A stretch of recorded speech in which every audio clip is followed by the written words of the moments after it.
भारत दौरे के ठीक बाद चीन के विदेश मंत्री वांग यी पाकिस्तान पहुंचे हैं और वहां पहुंचते ही उन्होंने एक बड़ा ऐलान कर दिया। CPEC 2.0 यानी चीन पाकिस्तान आर्थिक गलियारों के दूसरे चरण की शुरुआत। इस कदम ने भारत की चिंता को और गहरा दिया है। आखिर ये CPEC 2.0 है क्या?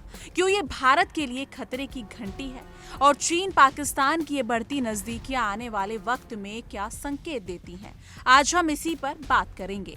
चीन के विदेश मंत्री वांग यी की ये यात्रा अचानक नहीं थी। पहले वो भारत आए और कूटनीतिक स्तर पर कुछ अहम बातचीत की, लेकिन इसके तुरंत बाद पाकिस्तान जाना और वहां के नेताओं के साथ जिस तरह की रणनीतिक मीटिंग्स हुई, वो भारत के लिए संकेत है कि दक्षिण एशिया में चीन की एक्टिव डिप्लोमेसी एक नई दिशा ले रही है। 21 अगस्त को वांग यी ने इस्लामाबाद में पाक विदेश मंत्री इशाक डार से मुलाकात की। इस मीटिंग में द्विपक्षीय रिश्तों को गहरा करने, क्षेत्रीय स्थिरता को मजबूत करने और रणनीतिक साझेदारी को एक नई ऊंचाई पर ले जाने पर चर्चा हुई। अब बात करते हैं CPEC 2.0 की। ये प्रोजेक्ट पहले ही विवादों में रहा है क्योंकि ये पाकिस्तान अधिकृत कश्मीर यानी कि POK से होकर गुजरता है, जिस पर भारत पहले से आपत्ति जताता आया है। अब इसके दूसरे चरण में औद्योगिक विकास, खनन, कृषि और खास तौर पर गवादर पोर्ट के संचालन में उच्च गुणवत्ता वाला विकास सुनिश्चित करने की बात हो रही है। यानी चीन अब सिर्फ सड़क और बिजली के प्रोजेक्ट नहीं बल्कि पाकिस्तान के भीतर गहरी जड़ें जमाने की योजना पर काम कर रहा है। और ये भारत के लिए वाकई चिंता की बात है।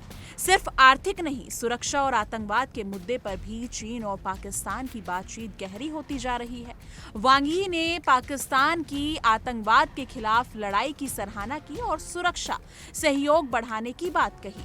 लेकिन सवाल ये है कि चीन को वाकई पाकिस्तान की आतंकी गतिविधियों की सच्चाई नहीं पता या जानबूझकर अनदेखा कर रहा है। भारत के लिए ये दो फ्रंट चैलेंज का संकेत भी हो सकता है, जहां एक ओर चीन है और दूसरी ओर पाकिस्तान, और दोनों मिलकर रणनीतिक मोर्चे तैयार कर रहे हैं।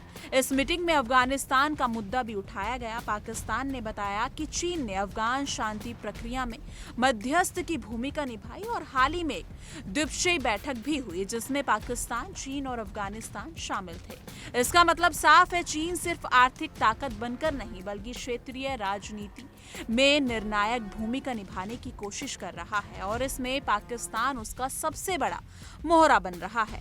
अब बड़ा सवाल भारत के लिए इसका क्या मतलब है? स्पष्ट है कि चीन और पाकिस्तान की ये बढ़ती दोस्ती भारत के लिए रणनीतिक और कूटनीतिक दोनों मोर्चे पर चुनौती बन सकती है। भारत को अब सिर्फ बयान देने से बात नहीं बनेगी, उसे अंतर्राष्ट्रीय मंचों पर CPEC की वैधता को चुनौती देनी होगी। साथ ही सीमावर्ती इलाकों में सैन्य और बुनियादी ढांचों की मजबूती और तेज करनी होगी। दोस्तों, चीन और पाकिस्तान का ये नया गठजोड़ सिर्फ एक दोस्ती नहीं, एक रणनीतिक मोर्चा है और भारत को इसे समझते हुए अपनी रणनीति तय करनी होगी। आप इस पूरे घटनाक्रम को कैसे देखते हैं? क्या भारत को कड़ा जवाब देना चाहिए या कूटनीति से बात आगे बढ़ानी चाहिए? आपकी क्या राय है इस मुद्दे पर? कमेंट सेक्शन में जरूर साझा कीजिएगा।